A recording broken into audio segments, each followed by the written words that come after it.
Good afternoon, ladies and gentlemen, and good morning, America.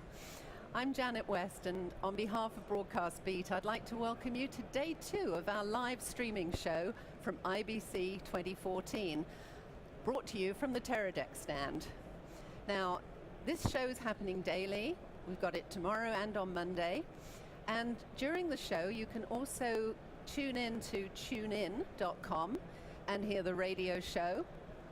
And if you Google Broadcast Beat, you can find the link to watch this live. Now, you'll be able to hear on the podcast all the IBC interviews from various folks at the show. Now, Broadcast Beat have just launched their new digital magazine, and I must admit I'm impressed with it. And you can read it on http://magazine.broadcastbeat.com. Now, the website, as I said, has links for this live show. Now, over the next 3 days, because yesterday we looked at 4K, which you'll be able to get in the future, but over the next 3 days, we're going to be tackling some more topics. Today, we're going to look at broadcasting. Where's it going? What are the challenges for broadcasters today? Tomorrow, we will be looking at post-production. Have they actually achieved the workflow efficiencies that the industry has been so looking forward to? And then finally, on Monday, we're going to have a look at media asset management. Now, I've got a very impressive group of guests, so without further ado, I'd like to introduce them to you. To my right here is Malcolm Robinson. Now, Malcolm is Director of Media and Broadcast Solutions at Broadcast Networks. He's got 24 years in broadcasting, almost same as me.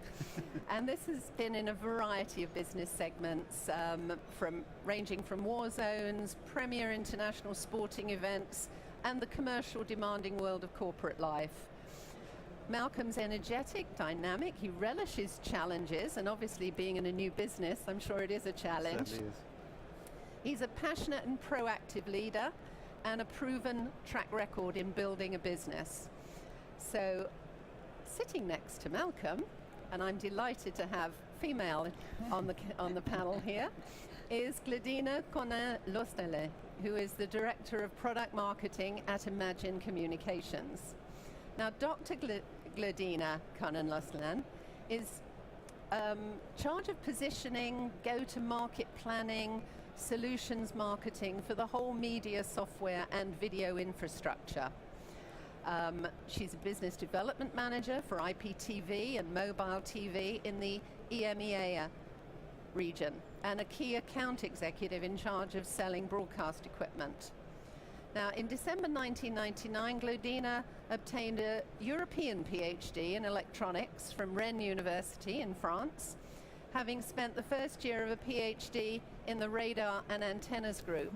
And it's rather interesting because of you females watching this, we're desperately trying to attract more women into this exciting industry. And finally on the sofa, we have Rob Tarrant, who is European Product Manager for Panasonic. Panasonic's professional camera division.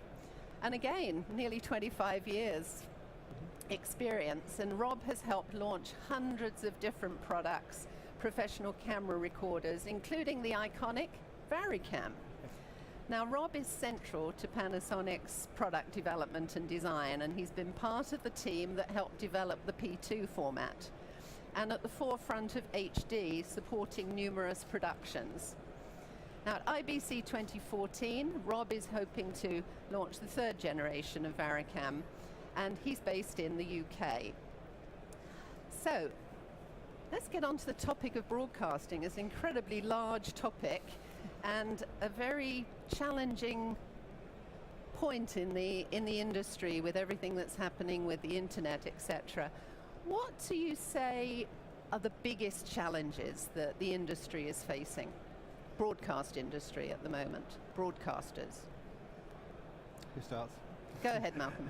I think, from our business point of view, we're looking at a lot of live production, a lot of play-out systems. The challenge of how you keep the whole thing real with second screen applications coming up. The viewers at home, the generations coming through are used to seeing a lot more stuff on the internet, so it's a much bigger marketplace for them. How you turn that into a commercial offering I think it's great. There's a lot of money in the prime time sports stuff. How do you make that better for the smaller operations and keep it real for the guys at home, really? How does that make, and how can you make money out of that commercially? Yeah. Claudina, what do you see as the biggest challenge for broadcasters? So without any doubt, it's really the convergence between broadcast and IT, and I think it may sound like we've heard this before, but I think right now it's happening. And if you go around the floor here, you see everything about IP, cloud, virtualization, and it's no more an idea, it's actually real. And I think the challenge for the industry is not so much to acquire the competence for that technology, it's more to handle the hybrid nature of the world we're in, where we will have legacy baseband and traditional solution, and then a growing amount of solutions based on IT infrastructure. And that will be very diverse depending on which region you are. But I think for us as key players in the industry is how we help customers go through that hybrid mode until ultimately it's probably an all IP world. Yeah. Rob? And for me, I think broadcasters has got a huge challenge in the years ahead to satisfy the demand for content over a variety of different platforms, be it the smartphone generation, the traditional terrestrial transmissions, and now leading into the future, 4K or internet transmission on there. Broadcasters got a hard job. We are definitely we are here to provide the broadcasters with the equipment they need.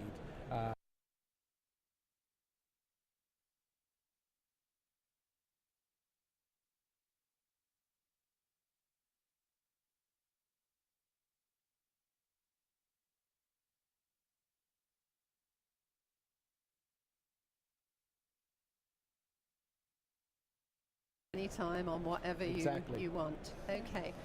So, staying with you, Rob, how are we going to be making programs? How will broadcasters be making programs? On what format will they be making programs in the next little while?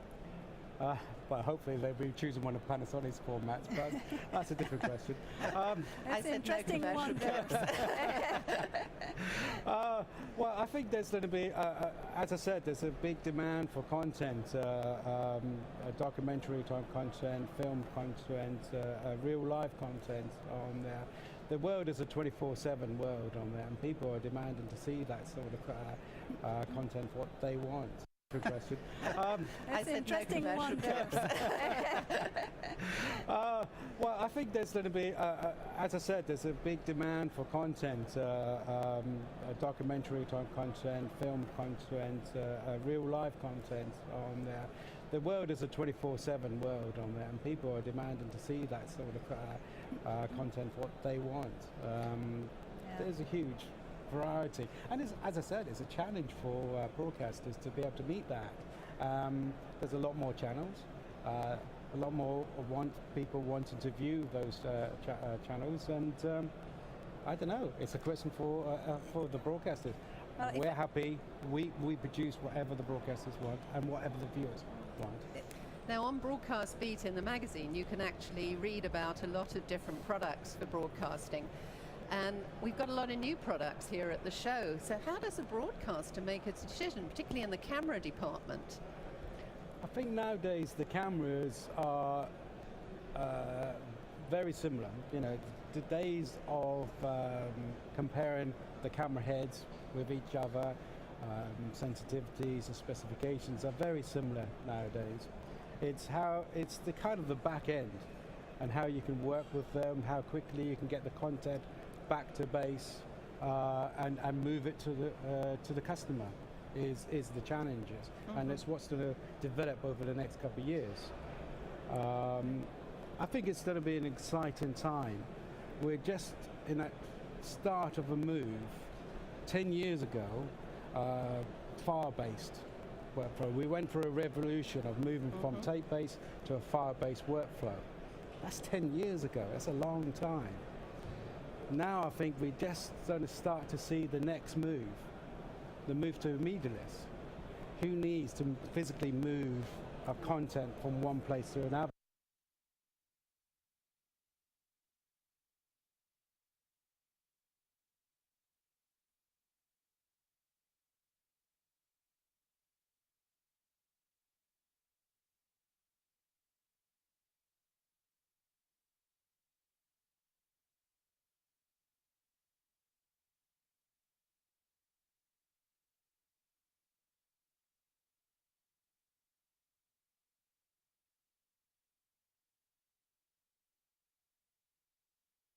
for the viewer at home.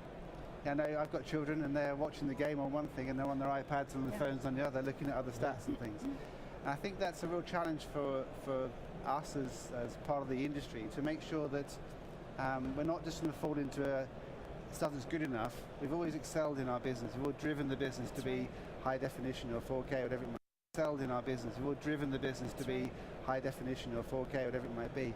I think to deliver to home, it's about making sure that you've got the content right and the quality is right as well. But you asked us now who's driving the business. It's the consumers at home. It's the guys that are watching this. It's the kids. It's the guys on the trains. It's being able to watch the World Cup final or the World Cup game that your team plays when you want to. It doesn't matter whether you're sitting on your sofa at home or whether you're on a train or at the airport. We need to be able to deliver that to people. They're starting to expect that now. So. Now, obviously, a lot of the big events, like, as you pointed out, World Cup or Formula One, from a financial point of view, as well as obviously in my interest from an environmental point of view, sending hundreds of huge trucks all the time. What might be changing that? Is there going to be more broadcasters sharing content? Are we going to be looking at fewer cameras, for example, taking a 4K image and therefore using parts of it to avoid having that number of cameras? Tell me what you see happening in the environment. I think at the moment, Janet, actually what we're seeing is that for the premium sports, it's not going to change very much. There's an expectation of what the guys want to see at home. So they want to see the slow-mo replays. They want to see the action shots. What we're seeing though is more of a drive to work with the lower leagues, with your team, with your clubs, and get more data for those things in the everyday marketplace. It's things like volleyball or basketball, which are not premium sports, but people still want to watch them. So having a way of doing that for to go onto the web or to go onto different formats of businesses there. But I think there's still going to be a drive for the high-end stuff. How much remote production is going to come in? We've talked about that for a number of years. It's been a really hot topic in my area of the business. Is how's that going to work? There's a lot of pros and cons for it, and you can speak to some of the great broadcasting companies here, and they'll all have different views. And I think that's going to evolve. I think it'll be very much a case-by-case study. There's still that bit about the guys that are producing the TV want to be on site. They want to be there and see the action. So to have that remote stuff completely for the big events, probably never happen, I think, or would take a long time to change. But for the smaller games, the more less popular sports, I think it's great the TV coverage is coming through. How we do it commercially is a different challenge, and also technically. We can do remote productions relatively easy now if they're in the right place. But if you're going to remote countries and different areas, it's a real challenge. So it's all about the size of the pipes and the size of the backhaul back to the country. From an environmental point of view, it's trying to work out that balance. What's going to work in the future? I think it's becoming a bigger question. Yeah. We're certainly looking at it and seeing where it's going to go. But it's also getting that priority for the broadcasters as well. So it's an interesting challenge at the moment. Yeah. Claudina, you brought up, when I asked the question about where broadcasting is going, you brought up obviously with over the internet, the cloud, etc. Do you see the current model that we have for broadcasting with a large percentage of digital terrestrial transmission or satellite changing and becoming more on the internet? How do you see it, or do you see them living symbiotically together? I'm predicting now. You're allowed. That's what we're here for. So I think for a while that will remain, but ultimately I think over the year, when you look at the numbers across the world, is not the majority. Yes, in Europe it is, and I think there's a tradition of having free over-the-air content, and with digital, that offering has been augmented, and I think it's great for viewers. But going back to your earlier comment about who's driving, I was tempted to say neither the consumer or the manufacturers, but the disruptors, the new entrants. And within the new entrants, I would include user-generated content. Those individual people who set up channels. They want to do it quickly, and they do it without thinking too much. And where live is less important. I think what keeps the whole industry so sort of still very vibrating is live. Because for live today, we still need the best technology, and I don't think we have yet. We are not there yet in terms of doing it all over IP. So that's the thing. So there's going to be a mix, and there's also a mix in the business model. So we've got to rethink, because when you go to the cloud and you start to sort of sell service or channel as a service, it disrupts the whole business model again, right? So I think this is where we're going to see some changes. But my prediction is that it's going to be hybrid for a while, but you cannot ignore the fact that there's more than broadcasters. It's a bigger ecosystem. The service providers, the pipe providers are becoming interested, and it's real. They're buying content today. So if you ignore it, you're going to miss out. And so I think rather than opposing the two, I would make sure that we work together and we create standards. Yeah. and make it easy for everybody, because I think in the end that's how everybody wins. Yeah. I was at a meeting this morning where they were saying we perhaps have to stop thinking about broadcasting and change the name to all casting or something else. Exactly, and I think you're right, that starts there. Do you have any comments on that, Rob? Come back to you in a minute. Well, I'm all for this. I'm really pleased to see that there's a wealth of ways to get your feelings, your thoughts, your creative ideas out to the greater world on this. And it's a fantastic, the revolution that we've had over the last few years of being able to get content out there, no matter who you are, for traditional broadcaster or the one-man band in his garage, getting out to the world and passing their message across to it. It's exciting times, I think. Yeah, Malcolm, you wanted to add something? Yeah, I was going to say, I think the sort of YouTube revolution just happened over the years, and you got Netflix and Google TV all coming through as well. It's about giving us choice. As viewers, you can kind of look at what you want to see. You can go and search, and it's out there as a media. I think the quality issue you just mentioned is interesting, because I think there's a lot of stuff that is done on iPhones or done on the fly. It's quite difficult to make sure there's a quality bit. But there's also a bit about, should we worry about that? Because surely what we're doing is an entertainment business. And a lot of it is what people are doing. Some of the best, most innovative stuff is coming from the students that are coming through and just doing it. They're not worried about the quality so much. Exactly. They're just getting the content out. And that's really exciting for me, because it's a new engagement. Some of the interactive stuff of how you have webinars and that sort of stuff going on, that's broadcasting. That's not traditional broadcasting, but it's broadcasting. We're broadcasting now. Exactly. Yeah, look at this. It's right there. But I think there's also, when you look at the news environment, my background was from news years ago, there's a point where it's very easy to get your message onto the television, which could be good, could be bad. And I don't know whether that's how we could ever monitor that, I don't know, because we used to get controlled news, and I think now it's much more, if you want to put something on YouTube, you can put it up completely unmonitored, completely unchecked. I think that goes across the whole board. I think it's a good thing. I think it gives you an open mind of things, but it kind of changes the broadcast environment, doesn't it? It's, where are we? So it's interesting times for us, I think, and how you can monitor things. But it's all content, interesting content. And if you want news about broadcast products, then check out the magazine, Broadcast Beat. I want to pick up on what you mentioned about live. And at IBC, we have the digital cinema, and we've talked about the big events. We'll still have that with broadcasters covering it. Can we see more? I mean, are we going to in the future be seeing more in the cinemas? To me, it seems something we've been talking about for so long. So, the operas, are we going to see Formula One or the Olympic Games in various places around the world on the big screen? Because that is a forum that, during the day, cinemas aren't used around. Is that something that the market just doesn't want it, or technical issues, or why do you think that hasn't happened? I can point to, we did some stuff in my previous job at Sony. We did some stuff to 4K cinemas, and the opera programs you talked about there were very, very popular and made a lot of money. And I think it's about public perception of what they can do.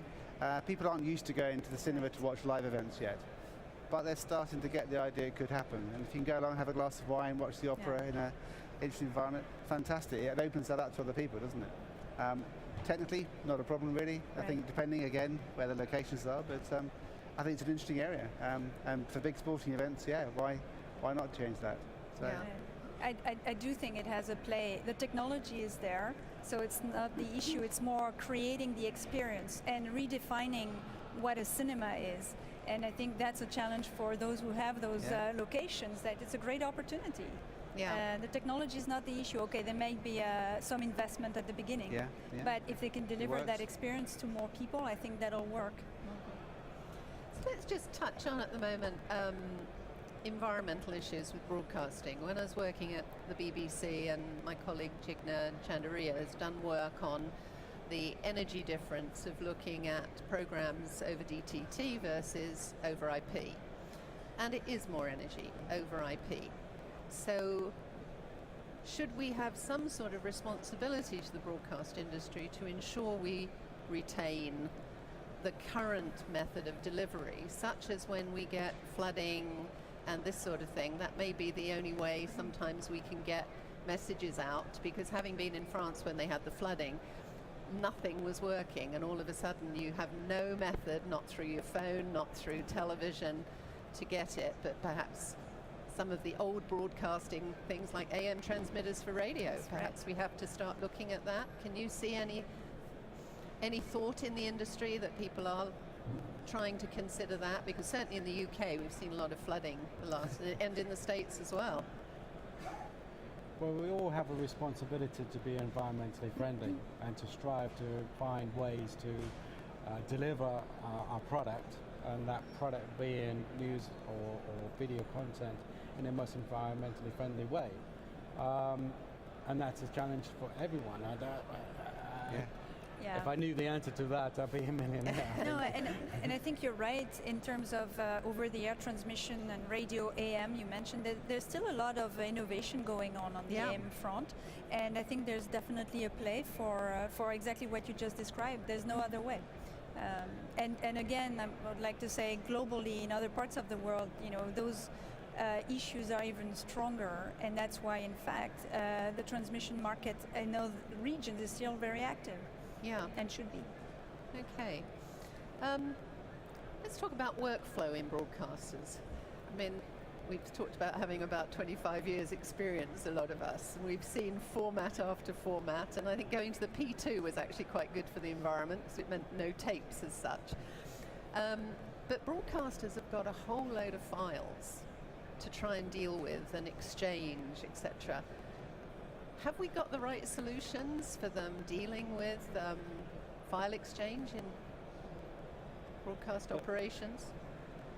The challenge for broadcasters to manage their content and be able to know what they got, as you rightly say, is when we move from tape to medialess to tapeless, is that we have nowhere to put a tape label now.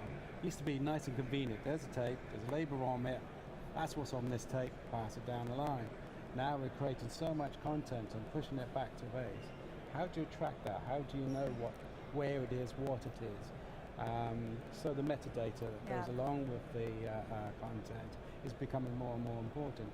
And to ease and to get this metadata automatically attached to the content as it's being created, so it's easier to track out through the whole workflow.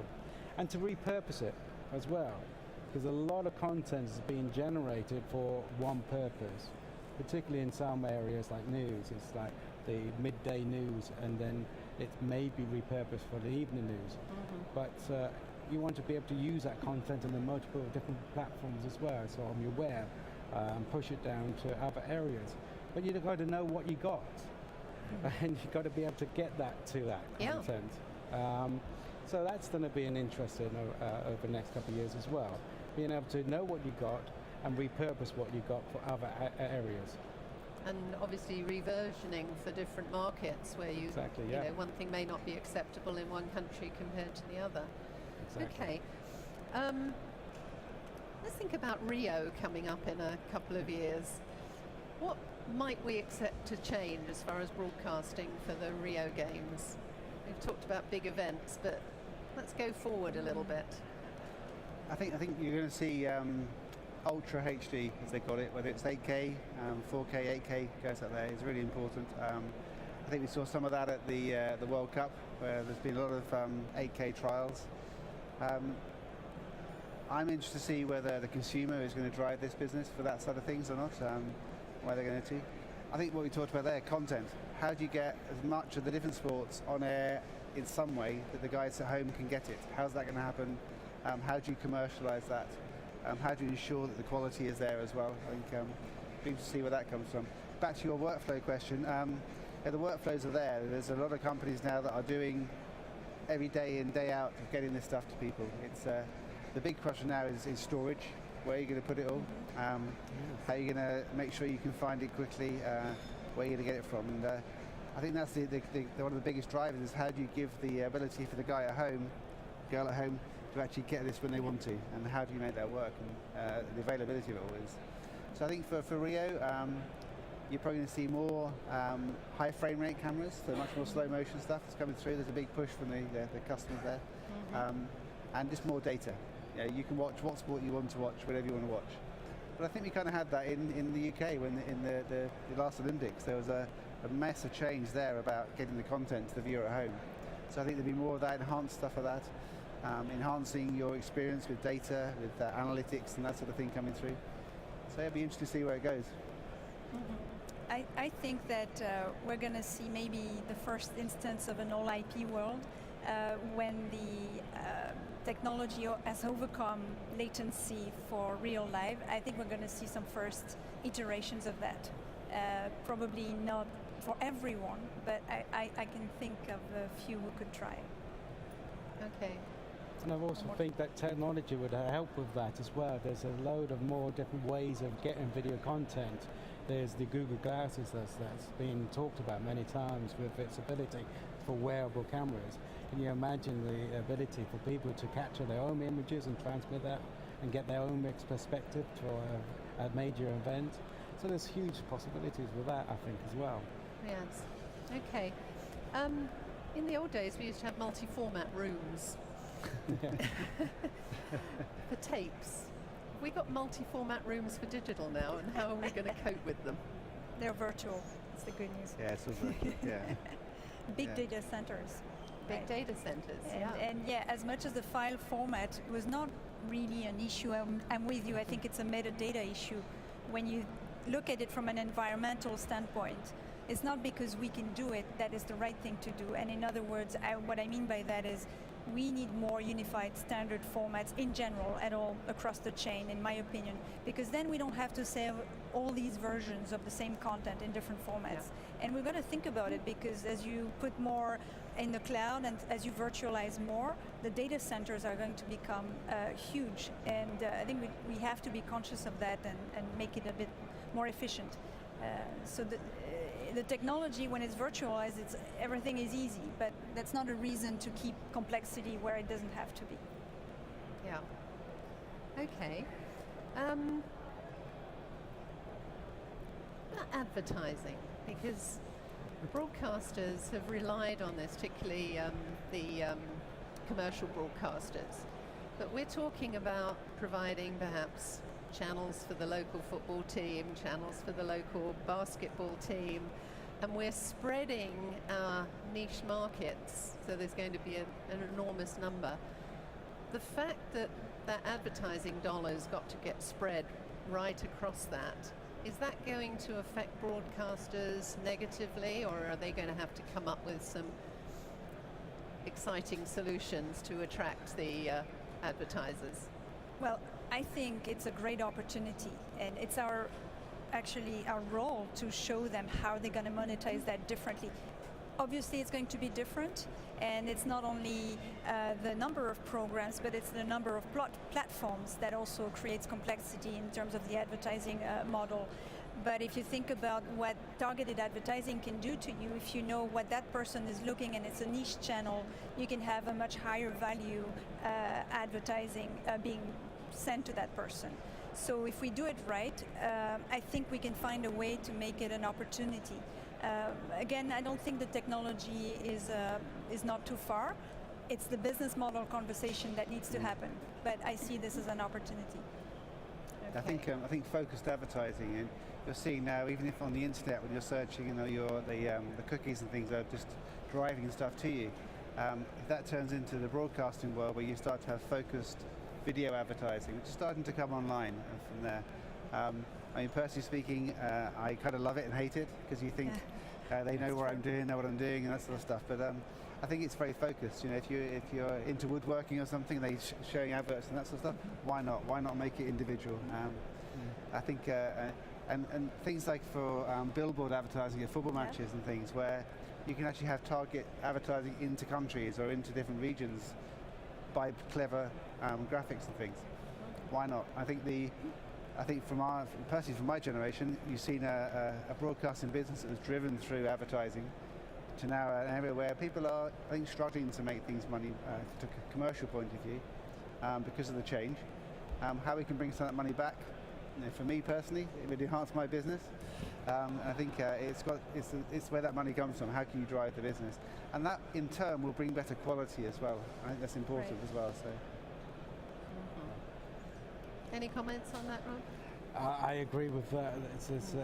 It's a challenge. It's how to monetize this, how to get that money into your channel of this one, and targeting the advertising is certainly one way of doing that within this one, and maybe also providing another channel of information to go with that as well, and charging for that ability to get that extra information sent to the customers. It's a delicate balance, isn't it, between being too pushy to people to getting it right, so it's information that people want. I know I go on Facebook, and every so often you get this sort of hits that come through that bear no relation. You're thinking, where's that come from? I don't want to see that. I want to see what my mates are doing. So it's a bit of that balance of trying to get that right, isn't it? But when you put sort of intelligent engines that sort of monitor what you do and learn from your habits and your likes and dislikes, I think that'll become very refined, and that can be actually relevant. Right.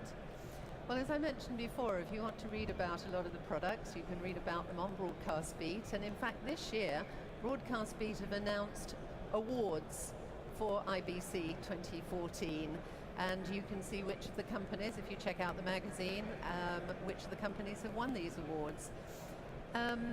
New products, new technology. What have you seen at the show that is the showstopper for broadcasting? From my side, it's I see obviously 4K is I've got a presence here, and it's an interesting move to how to move to the 4Ks and how broadcasters are going to meet that challenge. And also the cloud is starting to make a good, amazing appearance on there, and the ability and what it can actually offer. So not only the broadcasters, but also to the viewers as well. Yeah, cloud and the cloud, definitely something that is a must-see. It's real. It's no more like an idea. It's actually demonstrable, and we can really show it. Okay. I think so far I've not had much chance to see around the show, but I think I love content, and I love the fact that there's a battle now between a number of manufacturers that is driving down the entry-level price to getting good quality cameras and good quality sensors that enable people to go and do the stuff. They can be creative. A number of manufacturers now, for under 10,000 euros, you can buy a 4K camera. It's, I never thought I'd see that day, but it's there and it's been driven. And the young guys coming through can go and pick that up and go and do their stuff. And I think that's really exciting. So you get more content, different stuff coming through. And it keeps the business live, it keeps it relevant to their markets as well. I think the cloud stuff is great. I think to have that sort of thing going on is going to just enhance our business as well. So. Yeah, I think the image quality has just got fantastic, and particularly for doing news, where before we used to get these pretty grainy pictures from people if they'd seen a tornado or something like now. We're getting really fantastic pictures from some of the smartphone devices that are available. But I think that brings another challenge, doesn't it? For the news companies to be relevant, actually they're competing with YouTube now rather than than themselves, which I think is really interesting, and how that plays out as well. So. I think the broadcasters, though, perhaps do have a certain talent that a lot of the videos I've seen on YouTube don't quite have. Absolutely, yeah. So let's talk about what's missing in technology for broadcasters. Have we got some missing pieces in the puzzle to make broadcasters function better? You're nodding, Glodina.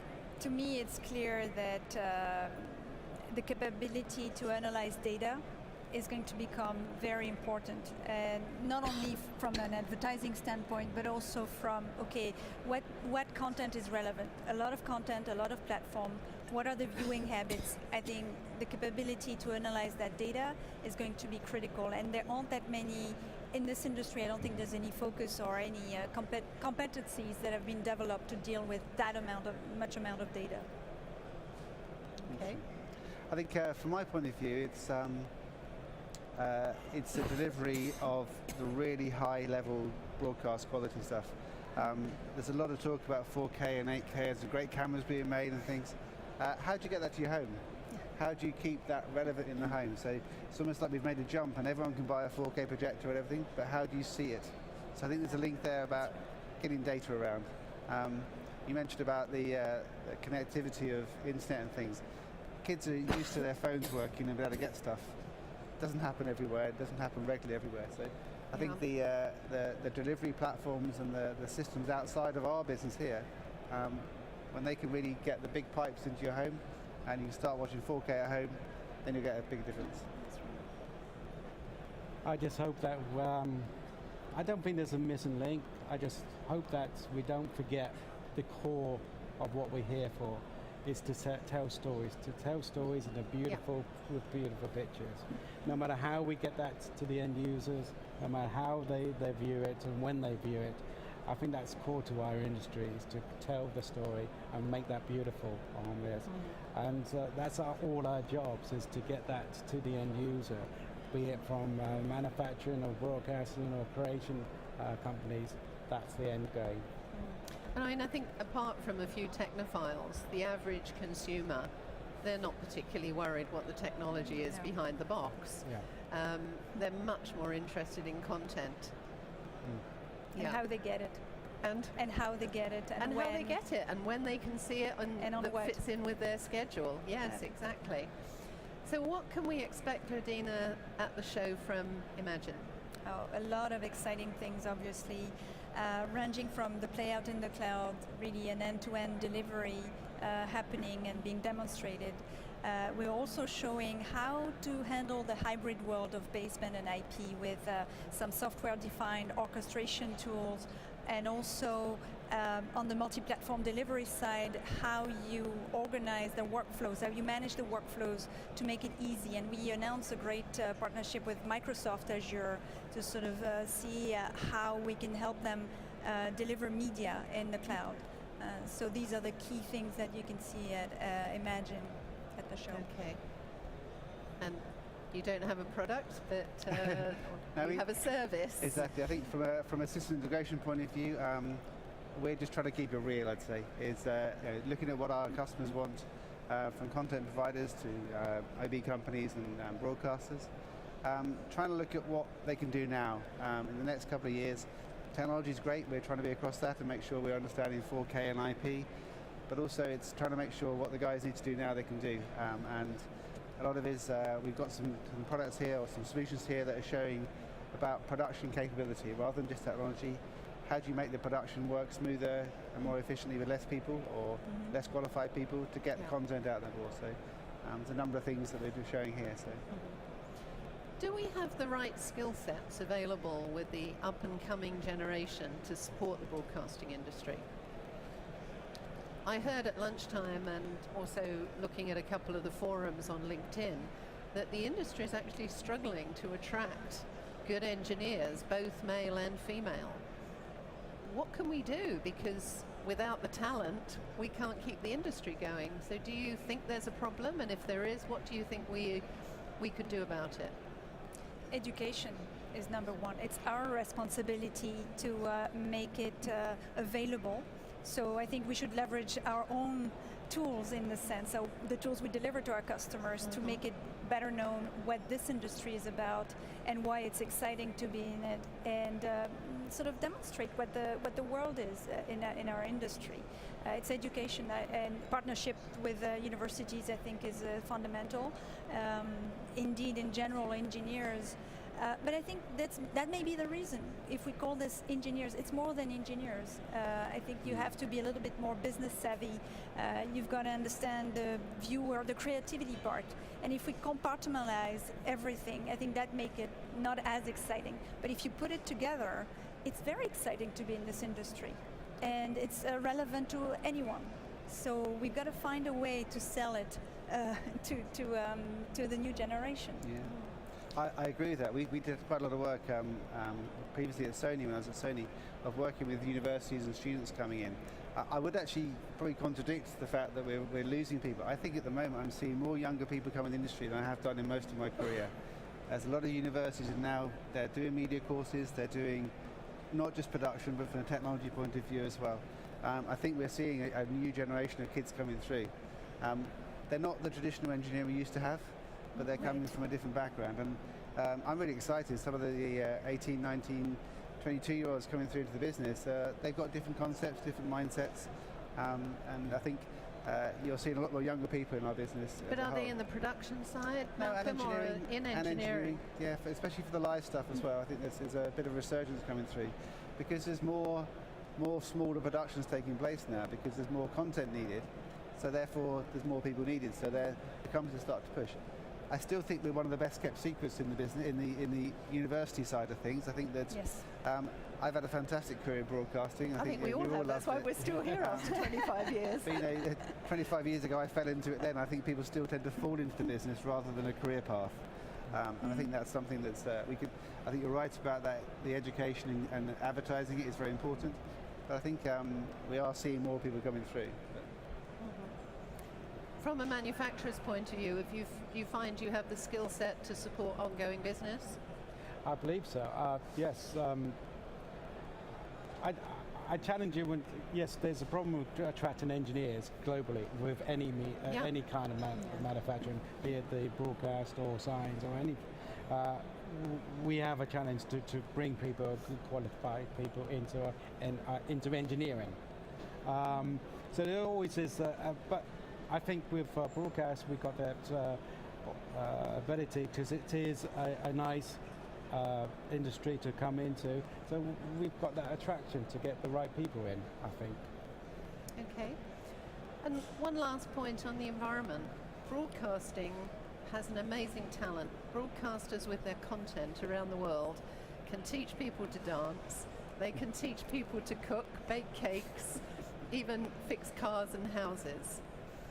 Are we missing a trick in broadcasting as far as trying to help viewers understand sustainability when we have a global market out there? Yes. I'm seeing nodding. I'm seeing nodding. You do have to create a channel that would explain what it costs to view the same video over and over again. For example, just for people to realize that at least the first point is awareness of the impact on the environment. And then we can discuss and then open up the platform and make people comment and suggest things. I think we've got to embrace the social platforms to do more of that. But first of all is awareness. I don't think people think about broadcast to sort of deliver that message, other than documentaries, obviously.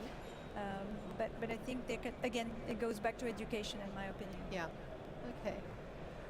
Any final points on broadcasting for the next 5 years? From my point of view, I think it's a very exciting time. I think to see the global reach of television now is incredible. I don't know the figures, but I can imagine the numbers watching the World Cup final must have been an amazing amount of people who could do it. And you think where we were 20 years ago, that I can see it still growing, and also how people watched it on phones, laptops, and where they watched it. It's an incredible business we work in. And we have to be careful to make sure it keeps growing and keeps providing the service that we've come to know. So. And just to pick up on this, I would say maybe the challenge for us, it's let's redefine what it is and maybe not call it broadcast necessarily. Come up with a new name. Hey, Exactly. Anybody? Send it into Broadcast Beat. We'll put the new names for the industry. Sounds good. And Rob, final comment. Where's broadcasting going in the next 5 years? I think it's going to be an exciting time over the next 5 years. We're going to see almost a revolution in how we create content and how we distribute that content and how people view it as well. Right. So it's going to be exciting times, I think. Okay. Well, I'd like to thank you very much for joining me on the panel talking about broadcasting. On behalf of Broadcast Beat, thank you very much, Rob Tarrant. Thank you. Claudina Kunen-Lustelen. and Malcolm Robinson. Thank you. And thank you very much for watching. Can I remind you that tomorrow at the same time, 5 to 6 European time, 11 to 12 East Coast time, come and join us for the session on post-production. So on behalf of Broadcast Beat, I'm Janet West, and I'd like to thank you for watching. See you tomorrow.